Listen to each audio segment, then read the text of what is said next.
بسم اللہ الرحمن الرحیم اذا قمتم الی الصلاۃ فاغسلوا وجوہکم وایدیکم الی المرافق وامسحوا برؤوسکم وارجلکم الی الکعبین۔ نماز کے لیے وضو کرنا ضروری ہے، تو وضو کے لیے قرآن مجید فرقان حمید نے 4 فرائض بیان کیے ہیں۔ سب سے پہلا فرض فرمایا فاغسلوا وجوہکم، اپنے چہروں کو دھوؤ، اور اس کے بعد اگلا فرض فرمایا وایدیکم، اور اپنے ہاتھوں کو دھوؤ۔ تیسرا فرض بیان فرمایا وامسحوا برؤوسکم، اپنے سروں کا مسح کرو، اور چوتھا فرض بیان فرمایا وارجلکم الی الکعبین، اور اپنے پاؤں کو دھوؤ۔ وضو کا طریقہ، سب سے پہلے آپ نے اپنے ہاتھوں کو دھونا ہے۔ ہاتھوں کو دھو کے پھر کلی کرنی ہے۔ کلی کے بعد اپنے ناک میں پانی چڑھانا ہے، اور پانی چڑھانے کے بعد اپنے چہرے کو دھونا ہے۔ یہ جو چہرہ ہے اس کو آپ نے اچھے طریقے سے دھونا ہے کہ ایک بال برابر جگہ جو ہے وہ بھی خشک نہ رہے۔ یہ ہے فاغسلوا وجوہکم۔ اور اگلا فرض جو بیان فرمایا وایدیکم، ید جو ہے اپنے ہاتھوں کو دھونا۔ ید عربی زبان میں یہاں سے لے کے ہاتھ سے یہ جو کوہنی ہے یہاں تک یہ بیان ہوا ہے، عربی زبان میں اس کو ید کہتے ہیں۔ تو آپ نے یہاں جو پورا ہاتھ ہے کونی تک، بازو، ہم اس کو بازو کہتے ہیں لیکن عربی زبان میں اس کو ید کہتے ہیں۔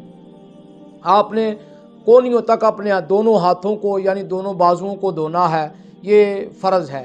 پھر فرمایا یہاں کہاں تک، الی المرافق، یعنی کوہنیوں تک، اور کونیاں جو غائط ہے یہ مغیہ میں داخل ہے۔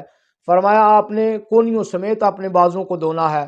پھر اس کے بعد تیسرا جو وضو کا فرض بیان ہوا وہ یہ ہے، فرمایا وامسحوا برؤوسکم، اور اپنے سروں کا مسح، یعنی سر کے چوتھے حصے کا مسح جو ہے، وامسحوا برؤوسکم، یہ با تبعیضیہ جس کا معنی ہے کہ بعض سر کا مسح کرو۔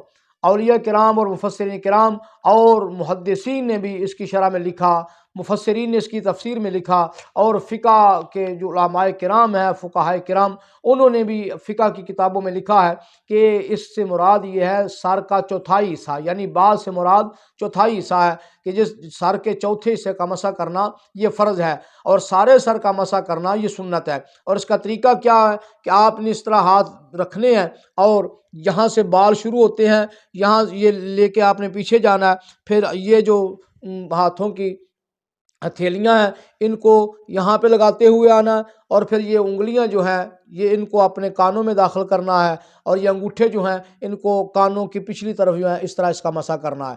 یہ سر کا مسح ہو رہا ہے، اور کانوں کا مسح، اور اس کے بعد گردن کے مسح کے لیے اپنے ہاتھوں کی جو پچھلی طرف ہے اس کو اس طرح یہ جو ہے یہ آپ نے مسح کرنا ہے۔ اور اس کے بعد یہ چوتھا جو فرض ہے وضو کا وہ یہ ہے کہ آپ نے اپنے پاؤں کو دھونا ہے۔ کتنا دھونا ہے؟ فرمایا وارجلکم الی الکعبین، اپنے پاؤں کو دھوؤ ٹخنوں سمیت، یعنی ٹخنے جو ہیں وہ پاؤں میں شامل کیے جانے ہیں، کہ آپ نے اگر ٹخنے میں سے کوئی چیز خشک رہ گئی جگہ تو آپ کا وضو نہیں ہوا۔ اور بالخصوص یہ جو ونٹر ہے، سردیوں کا جو موسم ہے، اس میں آپ نے احتیاط کرنی ہے کہ ہمارے کچھ بھائی سرد موسم میں ٹھنڈے پانی کی وجہ سے تھوڑا تھوڑا پانی لگاتے ہیں اور وضو کر کے جلدی جلدی نماز پڑھنے کی کوشش کرتے ہیں۔ میرے بھائیو، جس نے اچھی طرح وضو نہیں کیا اس کی نماز نہیں ہے۔